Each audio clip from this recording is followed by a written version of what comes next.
They always come back. That's what everyone tells you. Just wait. Be patient. Give them space. And you do. You wait. You give them all the space in the world. And still, nothing. The silence just gets louder. And you start wondering if maybe you were the problem. If maybe you pushed too hard. If maybe you weren't enough. Stop right there. Because what I've about to tell you is going to completely flip everything you thought you knew about avoidance.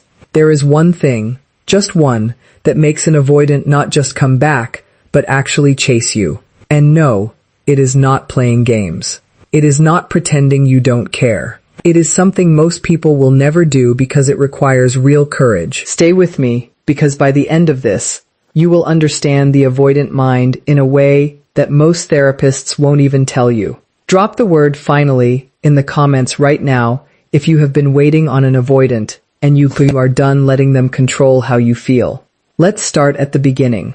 Let's start with what an avoidant actually is. Because most people think they know. They think an avoidant is just someone who is cold, someone who pulls away, someone who doesn't text back, someone who says they need space every time things get real. And yes, those things are true on the surface.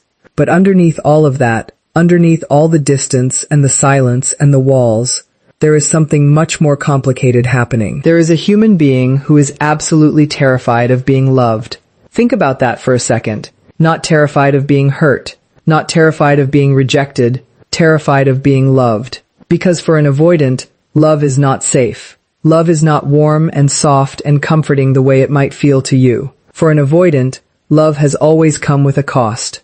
It came with losing yourself. It came with being controlled.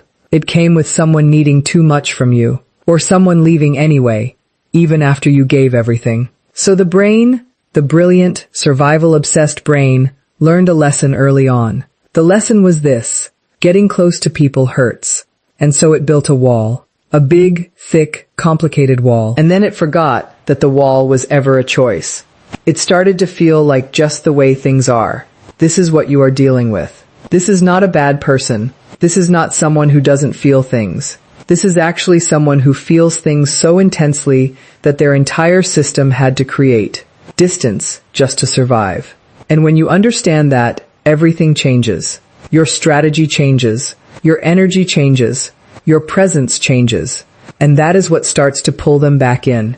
Now here is where most people go wrong, and I want you to really hear this, because this is where the pain lives for so many people. When an avoidant pulls away, the natural human response is to move closer. You text more. You call. You check in. You explain yourself. You apologize even when you don't know what you did wrong. You try to fix it. You try to reassure them. You do everything in your power to close the gap, because the gap feels unbearable. And that gap, that silence, that distance, it triggers your own attachment wounds. It triggers your fear of abandonment. It makes you feel like you are about to lose something really important. So you reach, and you reach, and you reach. And every single time you reach, the avoidant pulls further back. Not because they don't care, not because they are cruel, but because their nervous system just sent them a very loud alarm. The alarm that says too close, too much, too fast, retreat. And they listen to that alarm the way you might listen to a fire drill.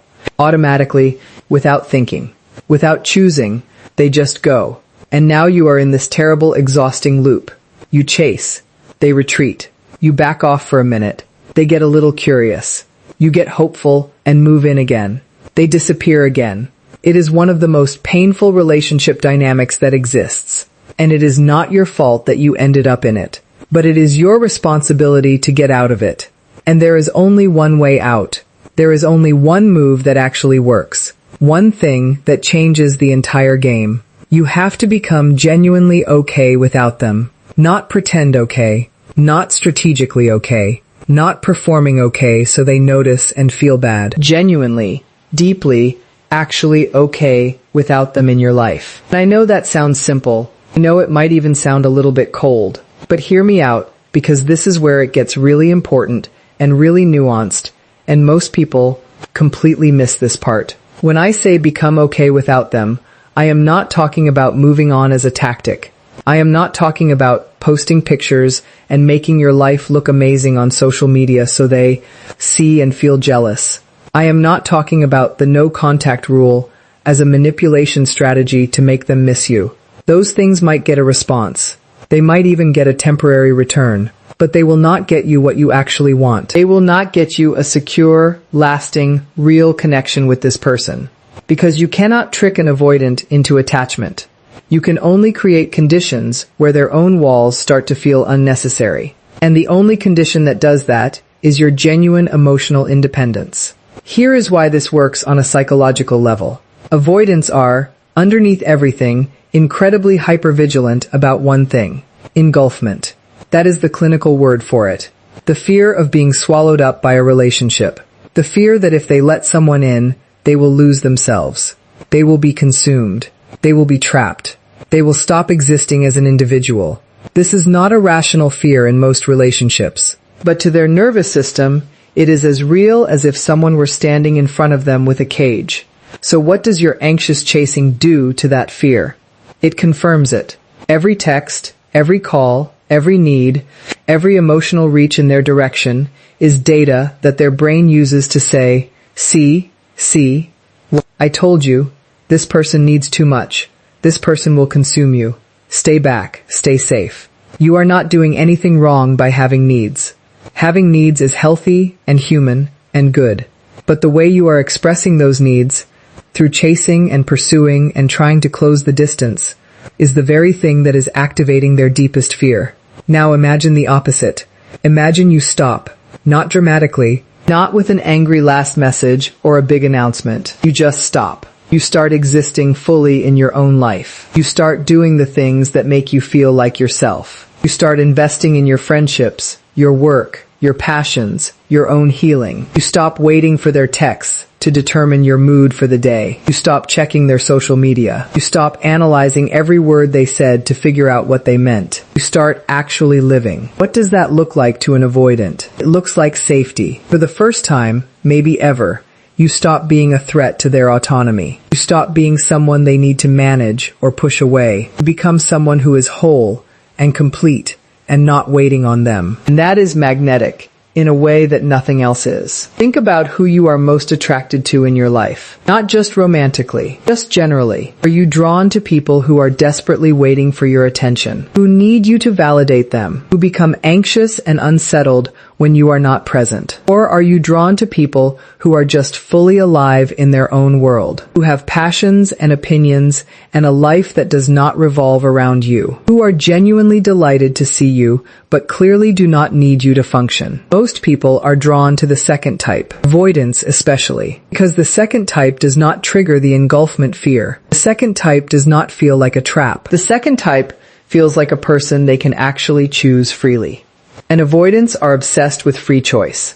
They need to feel like they are choosing connection, not being pulled into it, not being obligated into it, not being guilted into it, choosing it, freely, on their own terms. When they feel that, when they feel like this person is not waiting on them, not needing them desperately, not going to swallow them whole, that is when the pull starts. That is when they start reaching out. That is when the texts come. That is when they show up, and they're a little warmer, a little more present, a little more willing to go deeper, because suddenly there is no alarm going off. Suddenly connection does not feel like a threat. It feels like a choice. And they can make a choice. Please stop for a second. I asked you at the start of the video to leave a comment. If you already did, thank you. If not, take 2 seconds and do it now. It really helps this video reach more people. Please, comment, don't ignore. Let's come back to our video. And here is the part that nobody talks about. The part that is actually the most important piece of all of this. When you do this work, when you genuinely invest in yourself and your life and your healing, something shifts in you too. Not just your strategy. You. Something changes in who you are and what you want and what you will accept. And some of you are going to do this work and realize something that might surprise you. You are going to realize that you do not actually want them back. Not because you stopped caring, but because you started caring about yourself. And from that place of real self-worth and clarity, you look at this person and you see them clearly. maybe for the first time, and you have to make a real choice about whether this is actually what you want. Because here is the truth about avoidance, and this is the part I want you to sit with. Loving an avoidant is not impossible. It is not a lost cause. There are avoidants who do the work, who go to therapy, who recognize their patterns, who learn to stay even when staying feels scary. Those avoidants can be incredible partners. They are often deeply thoughtful, incredibly loyal once they feel safe, and capable of a love that is quiet and steady and real. But an avoidant who is not doing their own work, an avoidant who is not at all interested in examining their patterns or growing or showing up differently, that person will keep you in a loop indefinitely, and you deserve better than a loop. So how do you know which one you are dealing with? How do you know if this person is capable of meeting you or if they are just going to keep running? You pay attention, not to what they say, to what they do, consistently, over time. An avoidant who is growing will feel the pull of your independence, and instead of just admiring it from a distance and continuing to keep their walls up, they will take small risks. They will reach out, they will show up, they will be a little vulnerable. They might not do it perfectly. They might not do it in the way you wish they would, but they will move toward you. Not in big dramatic declarations, in small, real, consistent moves. That is what growth looks like in an avoidant. Small moves, done consistently. An avoidant who is not growing will also be activated by your independence, but they will handle it differently. They might reach out briefly, create just enough contact to pull you back in, and feel reassured that you are still there, and then disappear again.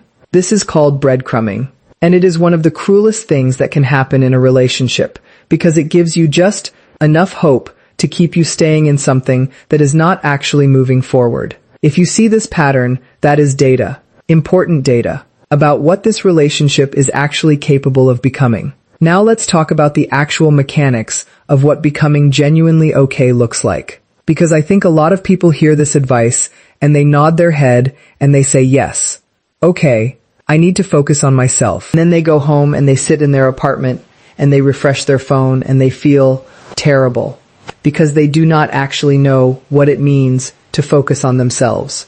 They have been so focused on this other person for so long that they have kind of forgotten who they are outside of this relationship. This is actually incredibly common, and it is especially common for anxious attachers, which is the most common pairing with avoidance. Anxious attachers often define a large part of their identity through their relationships, through being needed, through being loved, through making another person happy. And when that relationship becomes unstable or uncertain, they feel destabilized at a core level. Not just sad, destabilized, like the ground is moving. If this is you, the work is not just about the avoidant. The work is about you, your own attachment system, your own nervous system, your own sense of who you are when there is no relationship to pour yourself into. And I want you to know that this work, while it might be the scariest thing you ever do, is also the most valuable thing you will ever do. Because the version of you that comes out the other side of this work is not just more attractive to an avoidant. That version of you is more attractive to everyone, including yourself. So what does the work actually look like in practical terms? Let's break it down. The first piece is getting brutally honest about what your actual baseline is. Not the baseline you have when things are good and you are feeling secure. What is your baseline when the anxiety kicks in? When the avoidant goes quiet? When you do not know where you stand? What happens in your body? What thoughts start running? What behaviors get triggered? You need to know your actual baseline, because you cannot change what you will not acknowledge. Most people try to manage the external situation. They try to manage the avoidant. They try to manage the texts and the contact and the distance. But the external situation is not where the problem lives. The problem lives in your nervous system, in the alarm that goes off every time someone you love pulls back, in the story you tell yourself when you feel abandoned. That is where the work starts. The second piece is building a life that genuinely excites you, independent of this person. And I want to really emphasize the word genuinely here. Not a life you are building to show them. Not a life you are curating for your Instagram story. A life that when you are living it, you actually forget to check your phone. A life where you are so present and engaged and interested in what is happening that the silence from them becomes a much smaller piece of your overall emotional landscape. This looks different for everyone. For some people, it is physical activity, getting into their body, lifting weights, running, yoga, swimming. For some people, it is creative work, writing, painting, music, building things. For some people, it is reconnecting with friendships they let slide while they were consumed by the relationship. For some people, it is returning to a passion they abandoned. The specific activity matters less than the commitment to actually doing it and actually being present while you do it. The third piece is working on your attachment system directly. This is where therapy comes in. Real therapy. With someone who understands attachment theory and can help you trace your patterns back to their origins. Because here is the thing about your anxious attachment, or whatever style you are operating from. It did not start with this avoidant. It started long before them. It started in childhood, in your earliest relationships, in the first times you experienced love being taken away, or being conditional, or being uncertain. And until you address it at that root level, you will keep recreating the same dynamic in every new relationship. You will keep finding the avoidant, because there is an unfinished piece of business in your own psyche that keeps pulling you toward them. Therapy helps you complete that business. Journaling helps. Somatic work helps. Any practice that helps you get underneath the anxiety to the wound that is actually driving it helps. The fourth piece is something that I think is underrated and under-discussed and incredibly important. It is grieving this relationship fully. Not hoping and grieving at the same time. Actually grieving. Setting aside real time and real space to feel the loss of what this was or what you wanted it to be. Because a lot of anxious chasers never actually grieve.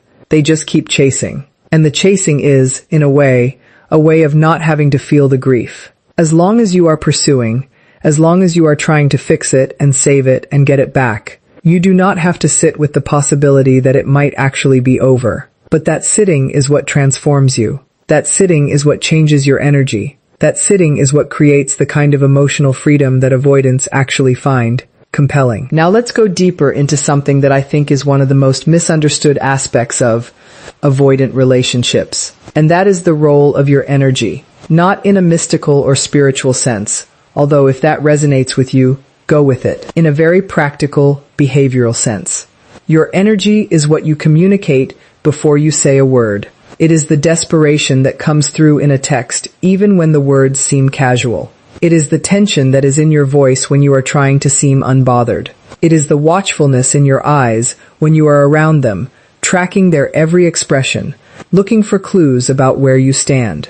Avoidants are extraordinarily sensitive to this energy. They pick it up immediately, and it confirms all of their fears about what close relationship feels like. When your energy shifts, because you have genuinely done the internal work and genuinely become okay, they feel that too.